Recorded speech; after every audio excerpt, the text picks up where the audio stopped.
नमस्कार फ्रेंड्स, आज हम शुरू करने जा रहे हैं mechanical property of the solid की का mock test.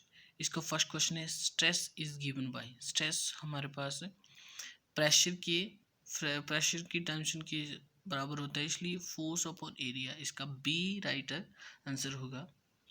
Second question, tension form of stress is same as that of pressure, क्योंकि स्ट्रेस और प्रेशर की सेम टेंशन होते हैं जैसे हमने ऊपर बोला है। Elastic limit is the equal to, इसका ए ऑप्शन सही होगा। Elastic limit is equal to stress.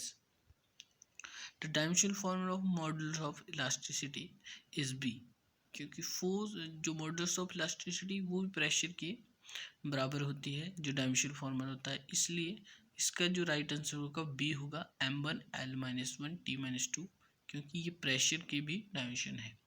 Young modulus of wire depend upon on its material. Young modulus of wire का जो डिपेंड करता है मटेरियल पे।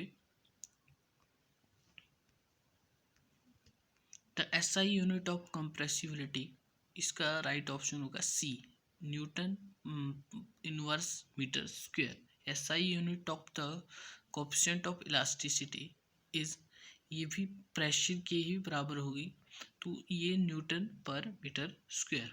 द मॉडुलस ऑफ इलास्टिसिटी है the dimension is same that of pressure, जो हमने जैसा हमने बोला पीछे।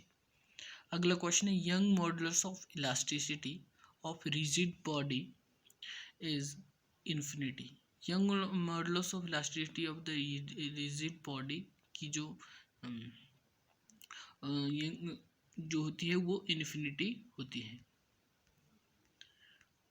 Bulk modulus of perfectly rigid body is also infinity, इसकी भी जो यंग बल्क मॉडुलस होता है परफेक्टली रिजिड बॉडी के लिए वो भी इन्फिनिटी ही होता है परफेक्टली रिजिड बॉडी के लिए।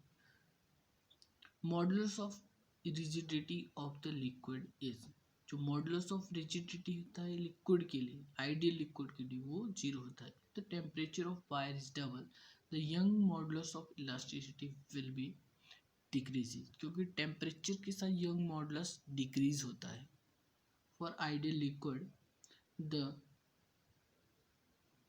तो इसका जो बी और डी है ये ऑप्शन सही होगा, क्योंकि the shear modulus is zero and bulk modulus is infinity ideal liquid के लिए। The bulk modulus of substance is defined as k is equal to minus pv delta v, where p is the pressure, v the volume substance and delta v the change in volume of the substance। the bulk modulus of ideal liquid, bulk modulus of ideal liquid जैसे हमने ऊपर पढ़ा है कितना होता है, infinity होता है। the modulus of elasticity is stress upon strain, the dimensionless, and stress is F force upon area and pressure भी force upon area। if the unit of pressure is Newton meter square, the unit of modulus of elasticity is B Newton, sorry is A Newton metre square, क्योंकि ये भी pressure की जैसी होगी, same होगी। अगला क्वेश्चन है which of the following is an example of amorphous solid, इसका जो राइट आंसर होगा ग्लास, क्योंकि salt sugar diamond is the crystalline solid. ठीक है, जो ग्लास होता है वो एमोर्फस सॉलिड होता है। The breaking stress wire depend upon the material of the wire, length पे डिपेंड करता है, ना ही रेडियस से ना ही शेप पे, ये मटेरियल ऑफ वायर पे डिपेंड करता है।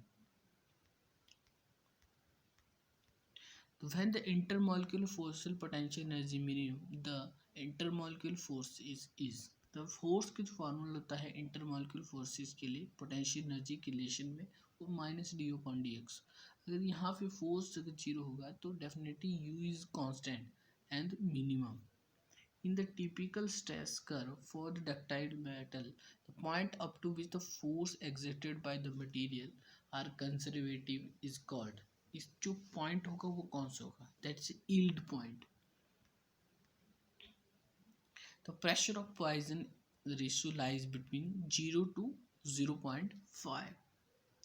The body under the stress force has young modulus y, then the energy stored in the unit equal to, इसका जो एनर्जी स्टोर का फॉर्मूला होता है वो होता है half stress into strain, then Young modulus is stress upon strain, then strain is equal to force upon Young modulus.